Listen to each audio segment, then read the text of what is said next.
Daily bus Malayalam ചാനലിലേക്ക് എല്ലാവർക്കും സ്വാഗതം. വീഡിയോ സ്കിപ്പ് ചെയ്യാതെ മുഴുവനും കാണാൻ ശ്രമിക്കൂ. സമ്പൂർണ്ണ വിഷുവലത്തെക്കുറിച്ചാണ് പറയുന്നത്.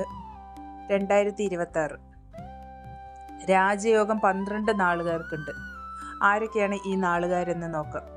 ഇതുപോലുള്ള വീഡിയോ നിങ്ങൾക്ക് ഇഷ്ടമാണെങ്കിൽ സബ്സ്ക്രൈബ് ചെയ്യാനും സപ്പോർട്ട് ചെയ്യാനും മറക്കല്ലേ.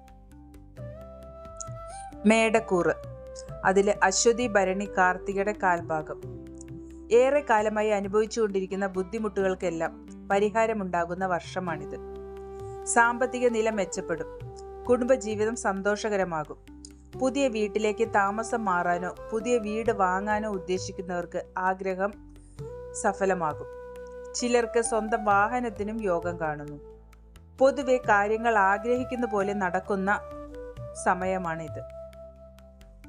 ഇടവക്കൂറ്, കാർത്തിക മുക്കാൽ, രോഹിണി, മകീരം, അര. ഗുണദോഷ സമ്മിശ്രമായ ഒരു വർഷമാണ് ഇത്. വർഷത്തിന്റെ ആരംഭം കൂടുതൽ മികച്ചതായിരിക്കും. ദൈവാധീനം കുറയുന്നതുകൊണ്ട് പ്രാർത്ഥനകളും വഴിപാടുകളും മുടങ്ങാതെ നടത്തേണ്ട സമയമാണിത്. പല കാര്യങ്ങൾക്കും വേണ്ടി ഒരുപാട് പ്രാവശ്യം പരിശ്രമിക്കേണ്ടതായി വരാം. വിദ്യാർത്ഥികൾ പഠന കാര്യത്തിൽ കൂടുതൽ ശ്രദ്ധിക്കണം. സാമ്പത്തിക നേട്ടങ്ങൾ ഉണ്ടാകും. പ്രവർത്തന രംഗത്ത് കാര്യങ്ങൾ ആഗ്രഹിക്കുന്നത് പോലെ നടക്കും. മിഥുനക്കൂറ്, മകയിരം, അര, തിരുവാതിര, പുണർദം, മുക്കാൽ. വർഷ ആരംഭത്തേക്കാൾ മികച്ചതായിരിക്കും പിന്നീടുള്ള കാലം. സാമ്പത്തിക നില മെച്ചപ്പെടും. തൊഴിൽ രംഗത്തെ ബുദ്ധിമുട്ടുകൾ തുടരും. ഉപരിപഠനത്തിന് അവസരങ്ങൾ ലഭിക്കും. പരീക്ഷയിൽ മികച്ച വിജയം കരസ്ഥമാക്കാനും സാധിക്കും. പുതിയ സംരംഭങ്ങൾ തുടങ്ങാൻ കഴിയും. ലേഖകന്മാർക്കും സാഹിത്യകാരന്മാർക്കും അംഗീകാരങ്ങൾ ലഭിക്കും. പൊതുവെ ഈശ്വരാധീനമുള്ള വർഷമായതിനാൽ കാര്യങ്ങൾ ആഗ്രഹിക്കുന്നത് പോലെ നടക്കും. കർക്കടകക്കൂറ്, പുണർദം ആദ്യത്തെ കാല്, പൂയം, ആയില്യം. അനാവശ്യ ചെലവുകൾ നിയന്ത്രിക്കാൻ സാധിക്കും. പല കാര്യങ്ങളും മന്ദഗതിയിലാവും. സാമ്പത്തിക ക്ലേശങ്ങൾ ഉണ്ടാകാൻ ഇടയുണ്ട്. അവിവാഹിതരുടെ വിവാഹം നടക്കാൻ ഇടയുണ്ട്. പ്രണയ ജീവിതം കൂടുതൽ ഊഷ്മളമാകും. പാർട്ട്ണർഷിപ്പ് കൂടുതൽ മെച്ചപ്പെട്ടതായി തീരും. കുടുംബജീവിതം സന്തോഷകരമായി മാറും. പുണ്യകർമ്മങ്ങളോട് താല്പര്യം. വിദേശ ജോലിക്ക് സാധ്യതകൾ തെളിയും.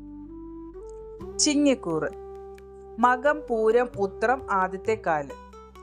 ഏറെ കാലമായി കാത്തിരുന്ന ചില കാര്യങ്ങൾ സഫലമാകും. വർഷത്തിന്റെ ആരംഭം വളരെ ഗുണകരമാണെങ്കിലും പിന്നീട് കാര്യങ്ങൾ മന്ദഗതിയിലാകാം. അതുകൊണ്ട് തന്നെ പുതുതായി തുടങ്ങുന്ന കാര്യങ്ങളെല്ലാം ആദ്യ 2 മാസങ്ങളിൽ ആരംഭിക്കുന്നതാണ് ഉത്തമം.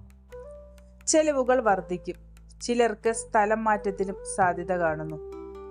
പങ്കാളിയുടെ കാര്യങ്ങളിൽ കൂടുതൽ ശ്രദ്ധിക്കേണ്ട സമയമാണിത്.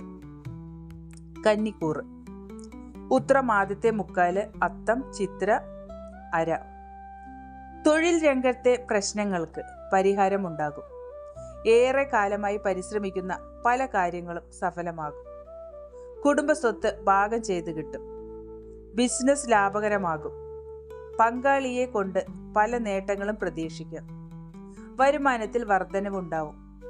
സർക്കാർ ജീവനക്കാർക്ക് സ്ഥലം മാറ്റം ലഭിക്കാൻ ഇടയുണ്ട്. ആരോപണങ്ങളും അപവാദങ്ങളും കേൾക്കാൻ ഇടയുള്ള കാര്യങ്ങളിൽ നിന്ന് ഉറപ്പായും വിട്ടുനിൽക്കുക. തുലാം കൂറ്, ചിത്തിര ആദ്യത്തെ അര, ചോതി, വിശാഖം. വർഷത്തിന്റെ തുടക്കത്തിൽ കൂടുതൽ ഭാഗ്യം ഉണ്ടാകുമെങ്കിലും പിന്നീട് ചില ബുദ്ധിമുട്ടുകൾ നേരിടേണ്ടി വരാനും സാധ്യത കാണുന്നു. ഉദ്യോഗാർത്ഥികൾക്ക് പുതിയ ജോലിയിൽ പ്രവേശിക്കാൻ സാധിക്കും.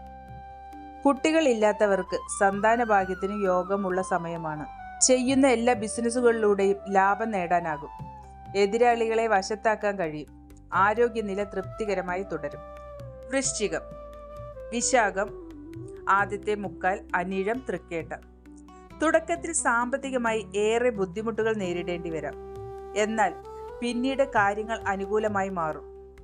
ഈശ്വരാനുകൂലവും ഭാഗ്യവും കൊണ്ട് കാര്യങ്ങൾ പ്രതീക്ഷിക്കുന്നത് പോലെ നടക്കും. വരുമാനത്തിൽ വലിയ മുന്നേറ്റം ഉണ്ടാകും. പേരും പെരുമയും വർദ്ധിക്കും. മക്കളുടെ നേട്ടങ്ങളിൽ അഭിമാനിക്കാൻ സാധിക്കും. കുട്ടികൾ ഇല്ലാത്ത ദമ്പതികൾക്ക് സന്താന ഭാഗ്യത്തിനും യോഗമുണ്ട്. കുടുംബത്തിൽ സമാധാനം നിലനിൽക്കും. ധനുക്കൂറ്, മൂലം, പൂരാടം, ഉത്രാടത്തിന്റെ ആദ്യകാല്. വർഷത്തിന്റെ ആരംഭത്തിൽ കാര്യങ്ങൾ അനുകൂലമാണെങ്കിലും പിന്നീട് പല കാര്യങ്ങൾക്കും തടസ്സമുണ്ടാകുന്നതും സാമ്പത്തിക ക്ലേശങ്ങൾക്കും സാധ്യത കാണുന്നു. സർക്കാർ ജീവനക്കാർക്ക് സ്ഥലം മാറ്റം ഉണ്ടാവാൻ ഇടയുണ്ട്. വാഹനത്തിന് വേണ്ടിയുള്ള ചെലവുകൾ വർദ്ധിക്കും. ധാരാളം യാത്രകൾ ആവശ്യമായി വരാം.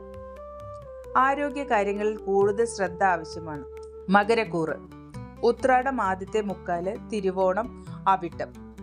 വർഷ ആരംഭം അത്ര മികച്ചതല്ലെങ്കിലും പിന്നീട് വലിയ നേട്ടങ്ങൾ ഉണ്ടാകുന്നതാണ്. അവിവാഹിതരുടെ വിവാഹം നടക്കും. പുതിയ സംരംഭങ്ങൾ ആരംഭിക്കും. സാമ്പത്തിക ക്ലേശങ്ങൾ പരിഹരിച്ച് മെച്ചപ്പെട്ട നിലയിലേക്ക് മാറും. ഈശ്വരാനുകൂല്യമുള്ള കാലമായതുകൊണ്ട് തന്നെ കാര്യങ്ങൾ ആഗ്രഹിക്കുന്നത് പോലെ നടക്കും. കുടുംബജീവിതം സന്തോഷകരമായി മാറും. സ്ഥാനക്കയറ്റം ലഭിക്കും. ആരോഗ്യനില തൃപ്തികരമാണ്. കുംഭക്കൂറ്. അവിട്ടം ആദ്യത്തെ അര, ചതയം, പൂരോട്ടാതി. സാമ്പത്തിക ഞെരുക്കം ഉണ്ടാകും. വിദ്യാർത്ഥികൾ പഠനകാര്യങ്ങളിൽ കൂടുതൽ ശ്രദ്ധിക്കണം. സാഹിത്യകാരന്മാർക്കും ലേഖകന്മാർക്കും വർഷം ഗുണകരമല്ല. അസുഖങ്ങൾ ബാധിച്ച് ആശുപത്രിയിൽ കഴിയേണ്ടി വരാൻ ഇടയുണ്ട്. എല്ലാം നിറവേറാനായി പല പ്രാവശ്യം പരിശ്രമിക്കേണ്ടതായി വരും. സർക്കാർ ജീവനക്കാർക്ക് സ്ഥലം മാറ്റത്തിന് സാധ്യതയുണ്ട്. ഈശ്വര അനുകൂല്യം കുറഞ്ഞ കാലമായതുകൊണ്ട് പ്രാർത്ഥനകളും വഴിപാടുകളും മുടങ്ങാതെ നടത്താൻ ശ്രമിക്കുക. മീനക്കൂറ്. പൂരോട്ടാതി ആദ്യത്തെ കാല്, ഉത്രട്ടാതി, രേവതി. വീട് നിർമ്മാണം പൂർത്തിയാക്കാൻ സാധിക്കും. പുതിയ ചുമതലകൾ ഏറ്റെടുക്കും. സന്താന ഭാഗ്യം തെളിയും. രാഷ്ട്രീയ പ്രവർത്തകർക്ക് അധികാര ലബ്ധി ഉണ്ടാകും. ഉന്നത വ്യക്തികളുടെ സഹായം തേടാനാകും.